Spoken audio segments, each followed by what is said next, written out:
Yeah.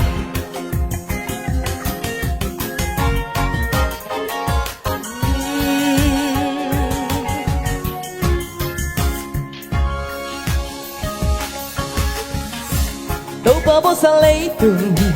van video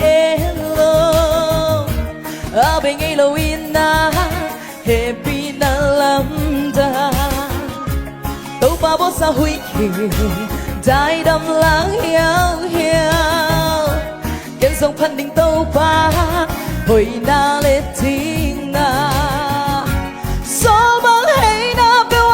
lại lưng tâm na ở bên ngay lâu nông happy na liên loa vẫn từng lên lấy từng na phán yên tua mà na bố xa tên hôm phát thi sa khiến lưới tuy loang xa xa lưng gul bangin các hai đang hong lưng guling tàu ba hong sang yên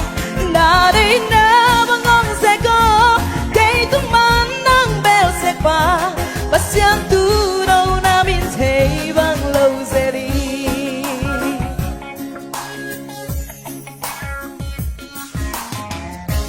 đâu ba bố sa lấy từng van bi te ở bên ngay lâu ina happy na lắm ta đâu bao bố xa huy kỳ trái đâm lá hiao hiao kiến sông phân đình tâu ba hồi na lệ thiên na số bóng hay na đua lại lung tâm na ở bên ngay lâu nông happy na liên loa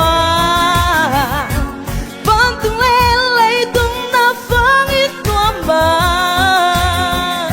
na bố xa tên hôm phát thi sa khiến lưới tuy loang xa xa lưng gul vang in các hai đang hong lưng guling tàu ba hong sang yên đã đây na bang ngon sẽ có cây tung ban đang bé sẽ qua bắt xiang tu đâu na miền thấy vang lâu sẽ đi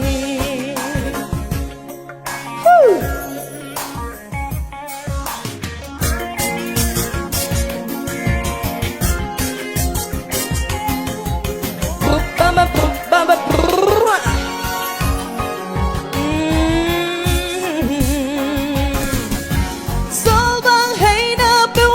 lại lưng tâm na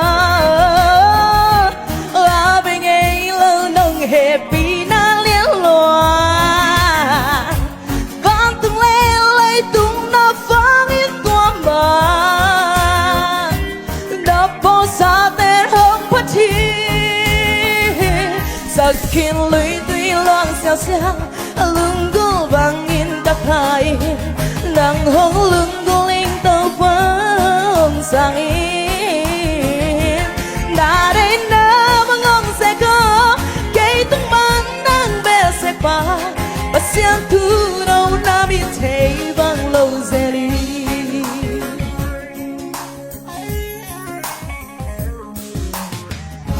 look down